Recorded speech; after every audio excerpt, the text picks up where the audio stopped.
tapu pe mo kingi tupo ono pe mo whare o ha mo he ofo. Pea o kōkore ki whakamaru at pimu e ngahi tala whātapu ka kato ai whonua pe mo lotu o whaket pe mi he e ngahi polo kalama. Ka e tā mua moku ai whainga maari e ko ini. Ki whakahau kotau i polo kalama pe mo ngahi historia maari e o tonga. Whamore alana a taku ko ha pangai ke he ni o ko whetapa ai. O kōkore ki whakaatang pimu ai whanga. Ki kauat mua ai motu atai iloani i hono Talanoai.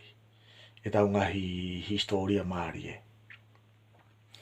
Ko e aho ua fukini o e peleri wafi ua. Pea o kou taitari whiwhia koto ki muto kau whanau ki ahon. Ki e prokalama pe mo ngahi historia maari e o tonga. Pe ko ki muto lo mo fo o mai ki he prokalama ko ini. Ko taha foki o e tau mu aia o e se nolo ko ini. Ke o atoa i ngahi historia o tonga ki mo mea ki ai. Pea kapau mo manako ki he ngahi ka venga ko ia. O kuau whakawhi ia tu ki muto ki mo subscribe mai ki se nolo ko ini. He hoko no atoa i ngahi ka venga ko ia. Pea ki mua ki whakahoko i prokalama o kōkore ki uwhanga pe mua i he tala whakatapu ka kato ko a whaki. Pea whamore alana a taku o kou whasi eiki. Tuku pe mua ki ngau e ki ngahi rea whaingo fua pe. Moha ngahi rea anga maheni pe.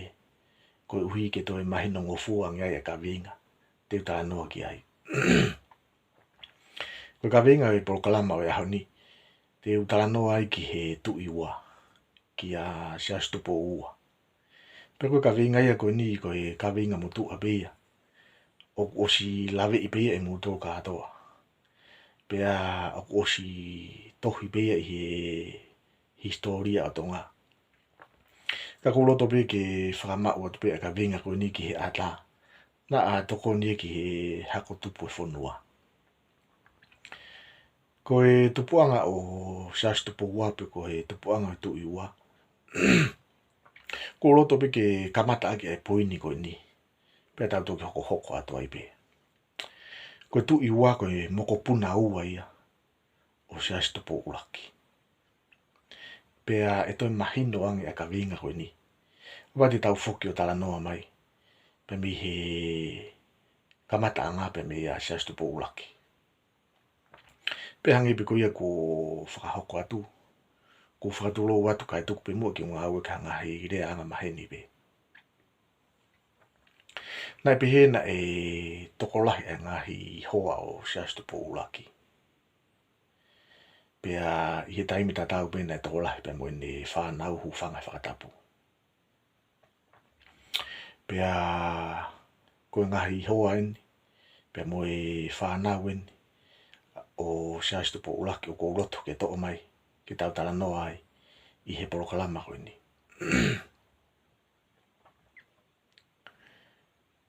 Ko e ulaki na pehena e ia e whanau a sias tupu ulaki. Pea mo Caroline fusi mataliri. Pea koe whanau koe ako te vita unga mo tangi tau. Hena iloa koe ko te vita unga. Pea na iai mo whanau a sias tupu ulaki pea mo whinau kaunanga. Pea ko e whanau koe ako Salote mawhire o Pilorevu. Pea pehena e to iai whanau a sias tupu ulaki pea mo fusi pongi. Pea koe whanau koe ako so saia sipu wunga koto. Pena to iai e whanau a sias tupu ulaki pea mo pasikore. Pea koe whanau koe ako Isileri tupo. Tulo. Pea ko tu mo slave pifok mo to historia na e toi mari foke sias tupu ulaki pea mo e tapo haambua ko salata. Kana e kaiki ai hana whanau. Pea mai rewa ki ha kuonga na e mari rewa a sias tupu ulaki. Pea mo kuni Salote lupe pau. Koe mari koe ni whakatatau ki he Talanoa e kau whai historia tako lahi. Nai pehe koe fufua mari eni. I he tuu a historia tonga. Nai whakatatau ki he lao. o hange ko e hapai kouti pe mo vava kouti I he kuonga ko ia. Pe I kai ke ngata pe I he uhinga ko ia. Ka koe mari ko e ni na e whakahoko ia I he lotu. I he lotu whakaristiane. Pea koe mea mari e na ia e whanau a siastu po ulaki. Pea mo kunsa lote lupe pau. Pea koe whanau ko ni ko tuaki tau. Pea mo siasi vuna. Pea na mahino pe ia pe mi he poini o I kau whakatotolo toko lahi. Niango nei o si ia e whanau ia ki mua. A siastu po ulaki hangi koe na kostala noa ki ai. Ka koe tuu koe I he taini mi. Koe mari a siastu po ulaki pe mo kunsa lote lupe pau. Koe whanau e mau mi ai. Koe e a hoko I ke taloni. Pea koe mea maari na e hoko I he kuonga koe ni. Pea koe whihu I maari ki tau hoko ki ai. Na e hoko hafoha o siastu po ulaki ki he taloni. Pea koe uloto pe ki whamala ala. Mo atu haki tari nou ki ai. Koe whanau a siastu po ulaki pe mo kunsa lote lupe pau.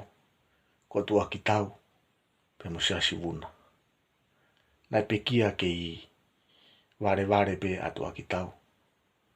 Pea ko siasi vuna.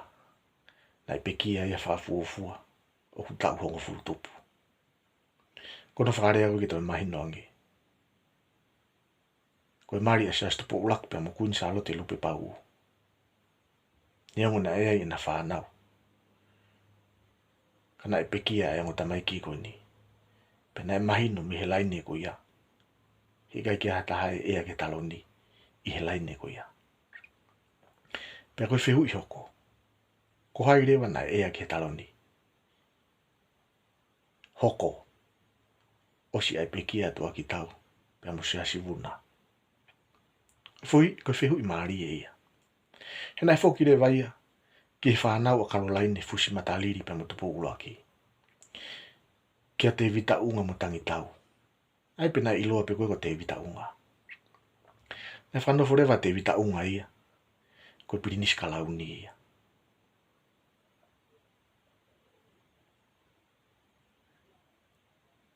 Ka koe mea maari e. Nai toi pekia pea te vita unga ia. Ukei lau maari e pea ene eiki ana ia. Asiastu po ulaki. Koe hae rewa mea na hoko ki ai. Na hoko atu rewa. Ai pirinisi kalauni ki he foha o te vita unga. Pe kono toi whakarea koe taha. Na whakano forever I he mokopuna o siastu po ulaki. Ai pirinisi kalauni. Pe koe mokopuna ko ia o siastu po ulaki. Koe foha ia te vita unga. Ko pirinisi weringa toni ngu. Ka koe mea maari e. Nai toi si pekia pe.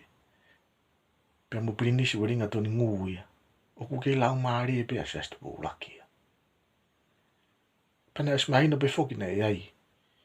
Pea mo toko ua ia o pirinisi weringa toni ngu ko laifone. Nai pekia mo ia ia. Ne tu koe tai nimi. Pekia ai ongo foha. A siastu po ulaki mo kunsalo te lupe pau u. Atua ki tau pe mo siasi vuna. Toi pekia foha siastu po ulaki. Pe mo kalo laine fusi mataliri a te vita unga. Nai whakanofo koe pinis kalauni.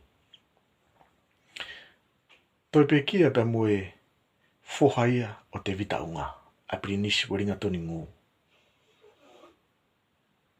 Koe harewa mea nai hoko. Ko taimini nai maari ai.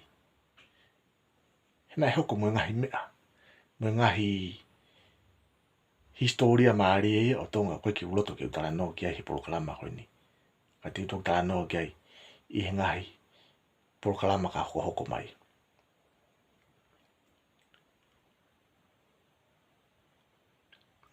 Ko uwhi ka foki utala noa kia te vita unga ai foha o siastu po ulaki.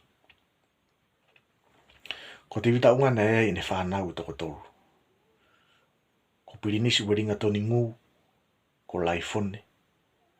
Pea mo ena tu fefine ko erisiva fusipala.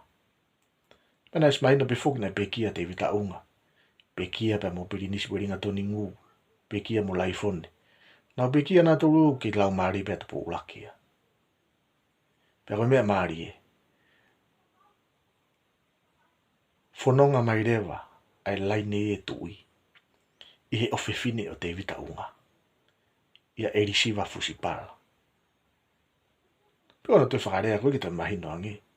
Koe moko puna ia. Usias tupo ulaki. A erisiva fusipala. Pena e maari rewa a erisiva fusipala. Pea mo whatawhitu i bere hake. Ko whatawhitu i bere hake. Ko e tamai a salote mawhire o pilorevu. Manatu nam kala noa ki mua. Ko salote mawhire o pilorevu. Ko e ofifine ia o sias tupo ulaki mo whinau kaunanga. Mari a erisiva fusipala pe mo whatawhitu i bere hake. Whatawhitu i bere hake. Ko e tamai a salote mawhire o pilorevu. Ko erisiva fusipala. Ko e tamai a te vita unga. Ko te vita unga mo salote mawhire o pilorevu. Ko e whanau ia a sias tupo ulaki. Aia kono toi whakarea koe tahke te mahino ange. Ko erisiva fusipala pe mo whatawhitu i bere hake.